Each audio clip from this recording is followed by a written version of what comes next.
rebel comes screaming, we always holler back to him. We'll tell you what the ground rules basically are for, this is an open forum. There are no preset questions of any kind. I just wanted to tell you a little bit about Ryan.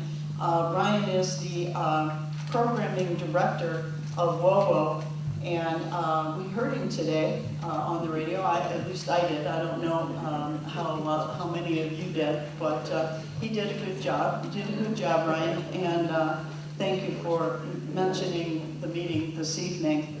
And Ryan comes to us. He's a transplant from Michigan, and of all places, he lived near Detroit. It's just a poor guy.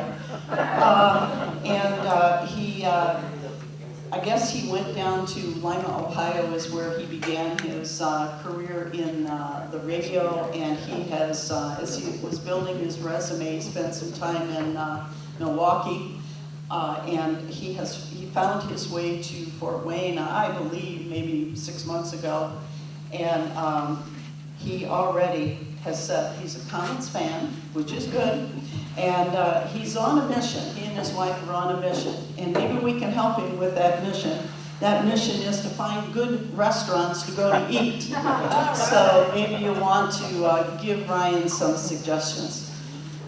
So without any further ado, I present to you Ryan Rucker, who will introduce the Congressman to you. That was really nice of you. I mean, you really dug deep for that, Judy.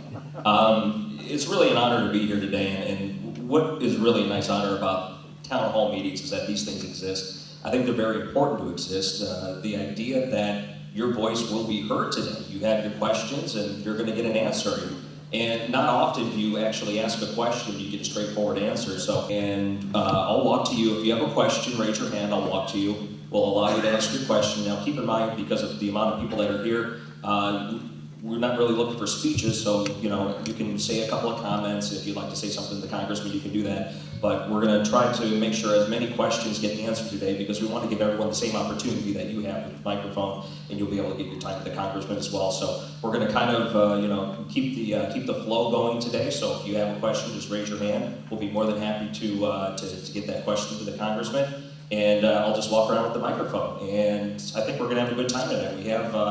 We have some time, and it looks like we have a lot of great questions. Again, nothing scripted here, so anything you want to bring up, you can. You have the opportunity. That's why you're here today.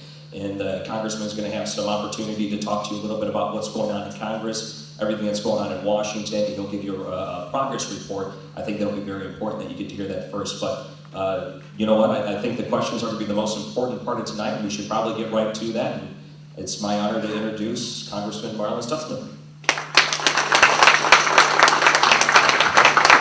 Good evening. It's great to be here again this evening, and I appreciate you coming out on a very nice spring day. And boy, wasn't the weather nice yesterday on Easter? It was fantastic. Actually, we were over at my mom and dad's place for dinner, and after eating the nice big lunch that Mom made, it would have been easy to go take a nap. And instead I made myself stay up and go outside and enjoy the nice weather with the boys. So we got a nice day of playing some baseball and basketball and some other things outside. But I want to just quickly share our Christy and the boys. Christy wanted me to tell you all hello as well. The boys are growing. The boys are now 12 and 8. And Peyton, our oldest, he is all about making movies with his little camcorder that he has, and then also he's all about dressing up in military fatigues and putting on his military outfit and making military movies. And the other day, for those of you that don't know, during the school year we take Christy and the boys are with me in Washington. We have a place around Mount Vernon, and then during the summer they're home for the summer break, but they're home for spring break this week. And a couple of weeks ago, Peyton he got all dressed up, and a buddy of his was there, and he told me that he was going to go outside in the woods and he was going to make a military movie. And and he had his all of his army fatigues on and belt and hat and everything, but he's carrying this 3.5 foot long black airsoft gun. And I said, Peyton, let me tell you right now, let me just save your life before you step outside, because in the Washington D.C. area, somebody walking around in the woods out back behind a schoolhouse may think that you're more than just a kid making a movie. And so he thought, well, yeah, that's probably the better, smarter thing to stay inside. And so a couple of days ago when we were driving down to Academy Day down at the Air Guard base, I asked the boys, I said, okay, you've been home now for almost a week. Which do you like, Indiana better or Virginia better? And of course they both screamed Indiana. And I said, well, why? And they had their different reasons. And then Preston, our 8-year-old, he finally said, well, Dad, I like Indiana better because here, everybody knows that airsoft guns aren't real. So they're getting a good education and knowing what protects freedom and what doesn't.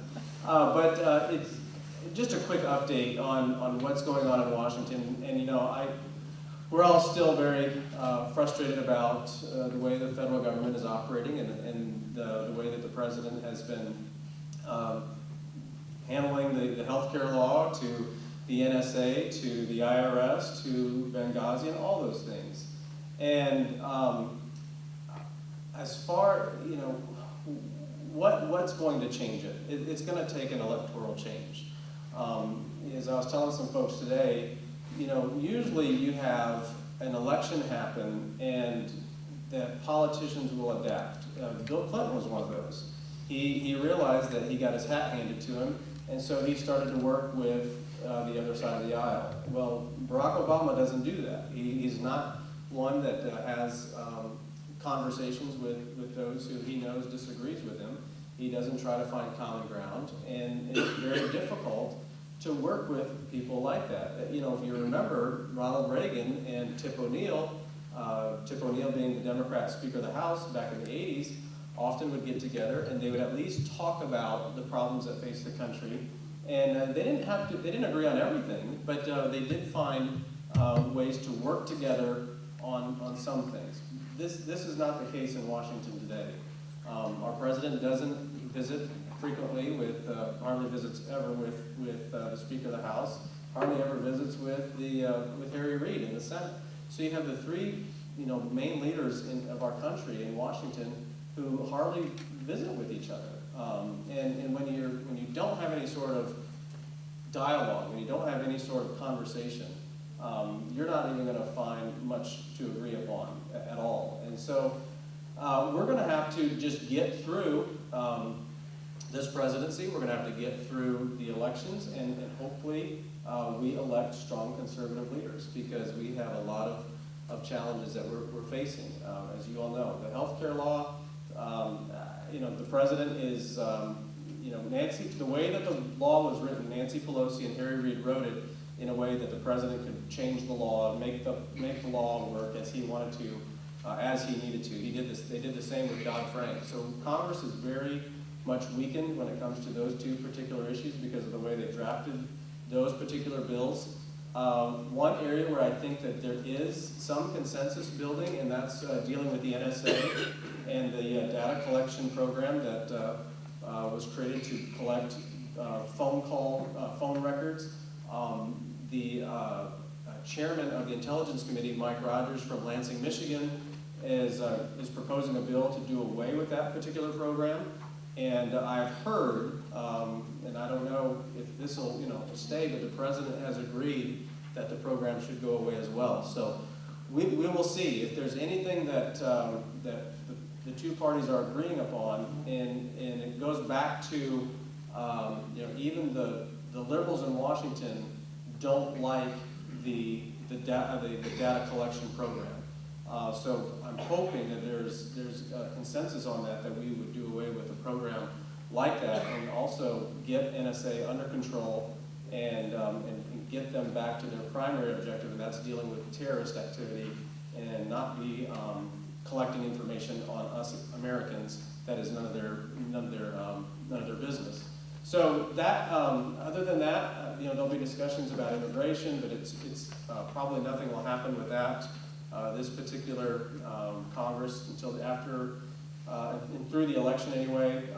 We're kind of getting down to where elections are going to be driving the agenda over the next several months.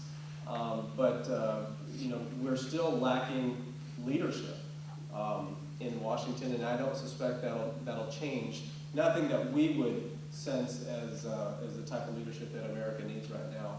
And I think that there's a lot of Americans waking up to the fact that the health care law was not what they were sold that it would be. Remember the president said that if you like your insurance, you can keep your insurance. If you like your doctor, you can keep your doctor too.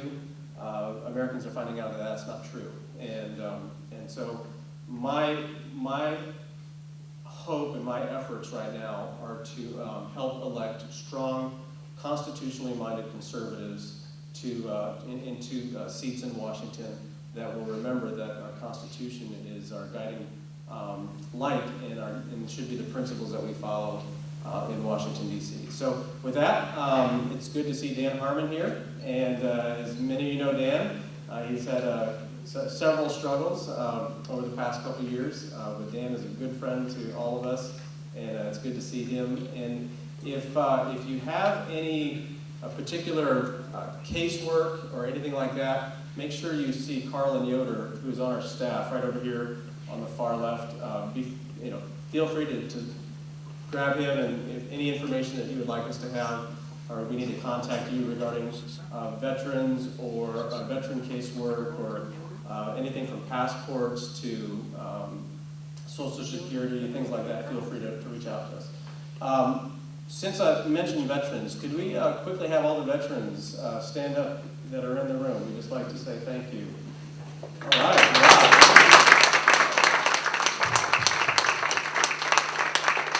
That's great. Thank you so much.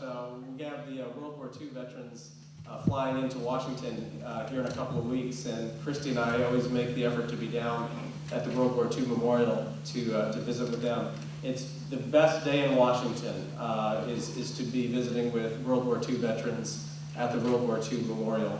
I would say this as well, and I don't know if anybody else in the room is involved in this. I just heard about this recently, and it's the, I believe it's the Korean Memorial. Is that, no, I'm sorry, it's Eisenhower. There's an effort let me just stop. Let me get my information right before I share it with you, because I don't want to give you bad information. But there is another memorial that is trying to be built in Washington, and hopefully next time when I come back, I'll make sure I have the right information and share that with you. But I should have gotten that together before I started. So with that, Ryan, I'll turn it over to you, and we'll start. Great. Yeah. Well, if you have a question, you can raise your hand. We'll ask your name, if you could share that. And what helps too is when you share your name, if there's any follow-up or if there's any other type of information you're requesting and maybe you want the information later, then someone will be able to log in, they'll be able to get with you after the meeting, and they'll be able to get with you after too to answer any questions. So how about we'll start with you? Thanks, Marlin. Regarding the election, we know that Obama and all of the Democrats have locked up so many votes with the federal, all of the votes that are locked up. There's 57% of the votes sitting in Christian churches today that are not registered to vote. That's a 39% actually did vote. Now, where do you stand on working with pastors and priests and whatever? Or do you have any kind of a program whereby to wake up and educate those 57% to get overcoming some of that built-in block of votes? Yes. What was your name? I'm sorry, I missed your name. Huh? Your name? My name is Bob Brown. Bob, okay. You know what, Bob, you hit on it. That is the problem today, that not just electorally, but a lot of the other issues that we deal with today have basically happened. And I'm a church-going Christian, where the church is not, we are not doing what we should be doing, and it's been given over to the government. And there's a lot of folks that are sitting in the pews willing to pay, just to pay taxes rather than out helping people. We're not building hospitals like we used to.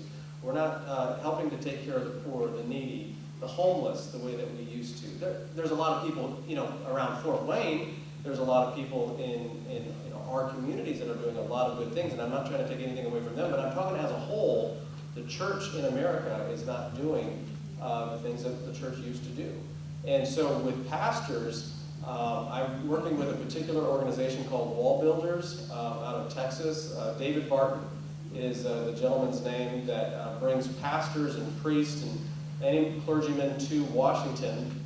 And he does a wonderful tour of the Capitol, gives them a tour in the evening, but then has a 2-day seminar about how pastors need to be involved in the political process and the rights that they have to preach and be bold from the pulpit and not violate their 501c3 status. That is one of the things that the IRS has held over our churches, and is that they're going to yank their 501c3 status, and that has never happened. And there's actually an effort by David Barton's group to our pastors across the country to be preaching messages around election time to encourage people to participate and vote and how they should vote. It's not partisan, it's on principles, it's on biblical principles.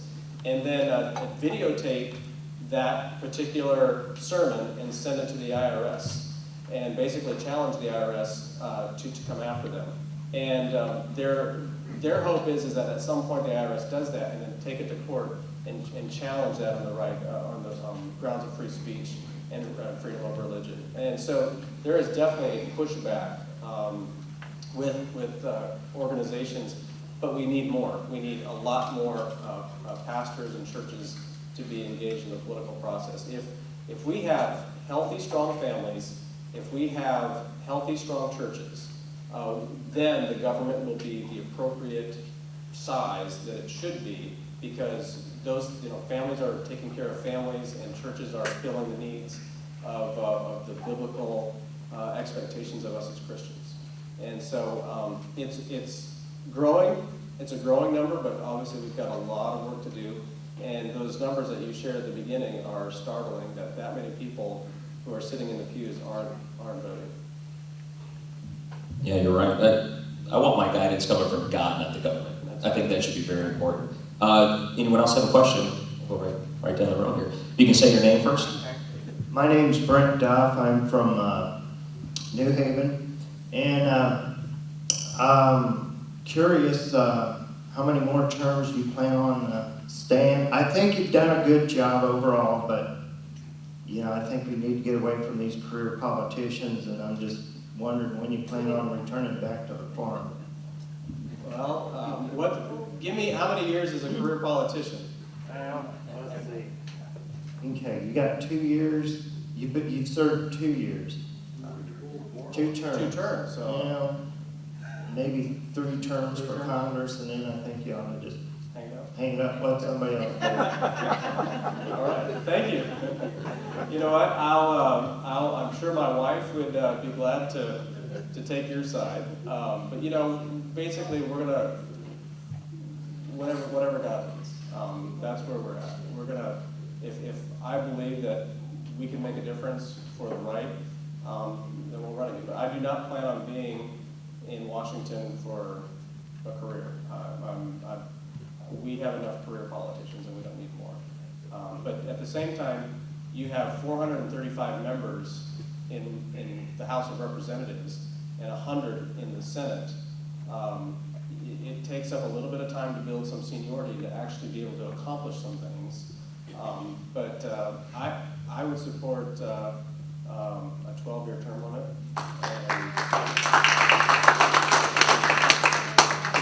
And if you can't get things done in 12 years, then something done.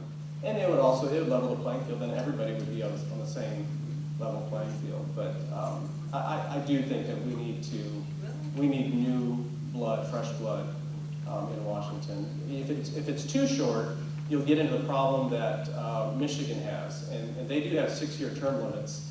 And if it's too short, then the staff, the lobbyists, and the bureaucrats have all of the power, because they're the ones that are staying there forever. They're making careers out of it.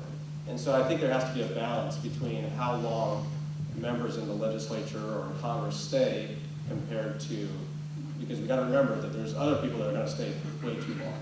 And so there needs to be a balance of power there. The staff has a tremendous amount of information, knowledge, and can and help guide legislation in a lot of ways. So you don't want them to have all the power either. Very good. If you can say your name.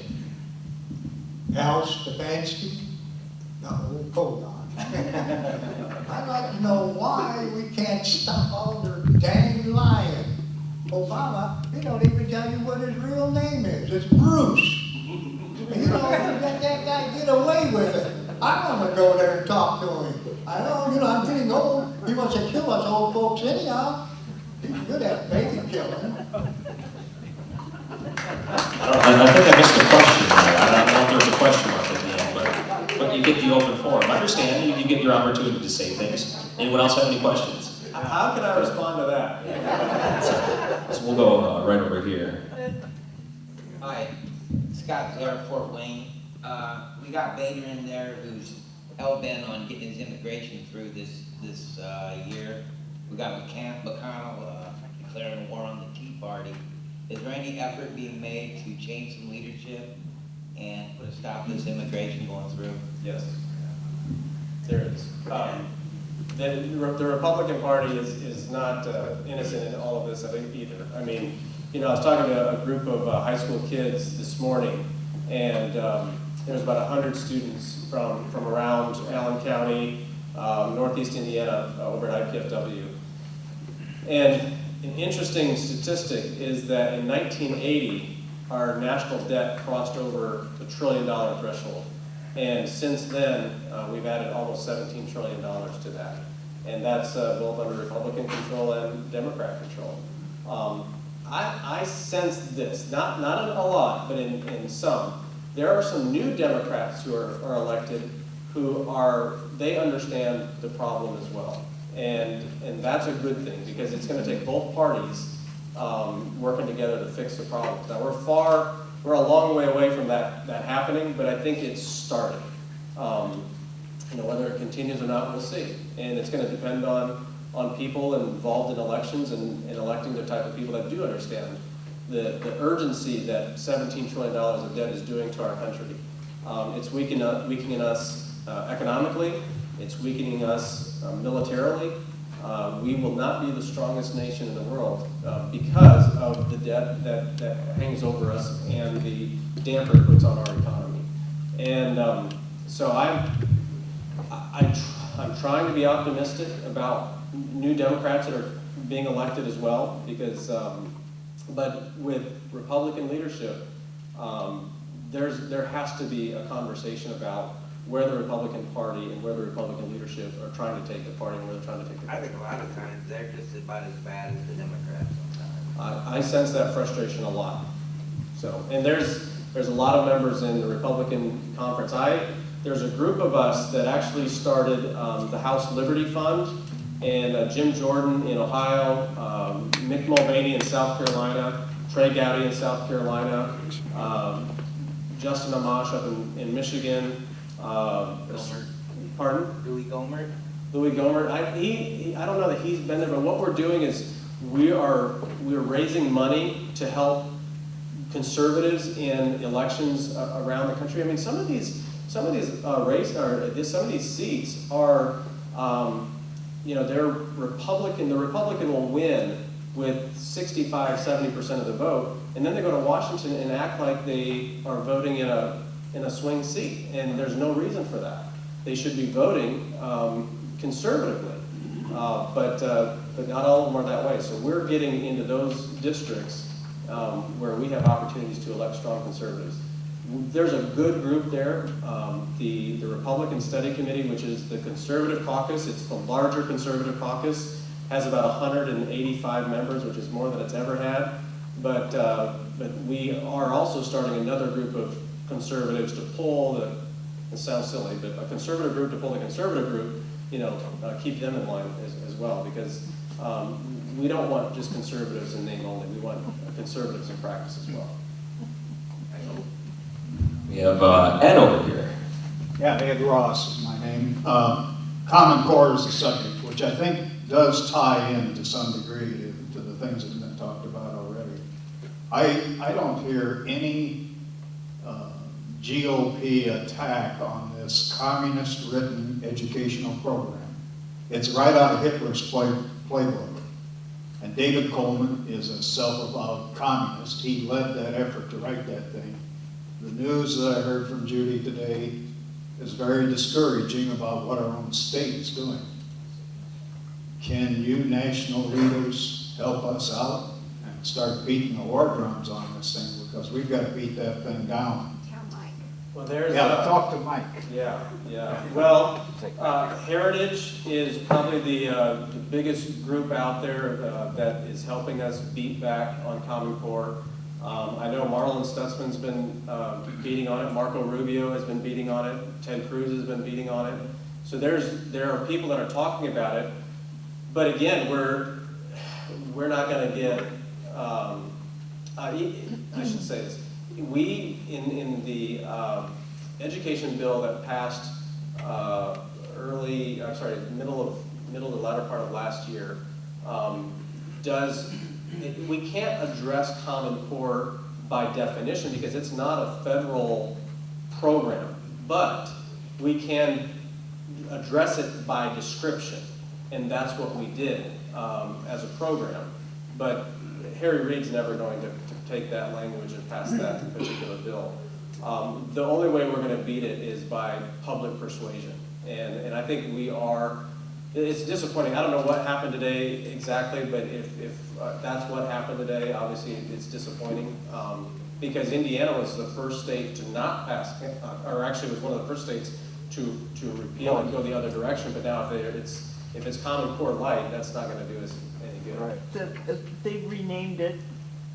It's been renamed, and it has been touted, and they were saying today that these are Indiana standards. However, they are just a cut and paste copy of what were Common Core standards, and they are now being touted under Indiana standards. Yeah, well, I'll be sure, and I know you all will as well, but Yeah. we'll get the information, and I'm sure this fight's far from being over. And education, of course, is critical for the future of this country, because if you see what the federal government would do we've seen what education has turned into with the federal government involved in it, so we'll keep on it. Great.